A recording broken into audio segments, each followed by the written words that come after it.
अस्सलामुअलैकुम गाइस, क्या हाल है? ठीक ठाक है, उम्मीद है आप खैरियत से होंगे। बहुत ज़्यादा डिमांड थी आईपैड की। देखें, आईपैड लेके आए हैं, बहुत ज़्यादा स्टॉक है। पहले भी स्टॉक आया था, ये न्यू शिपमेंट आ गई है। चेक करें, ओरिजिनल है, कोई रिफर्बिश नहीं है, ओरिजिनल एप्पल का स्टॉक है।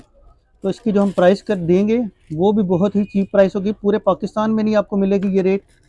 तो चेक कर रहे हैं, बहुत ही ज़बरदस्त स्टॉक है। ये देखें, इसमें दो कलर हैं, ब्लैक और ये सिल्वर कलर है।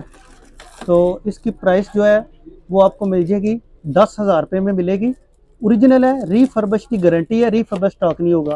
जिस भाई को चाहिए स्क्रीन पे नंबर मेंशन कर रहे हैं या नोबल वाइल पे विजिट कर लें।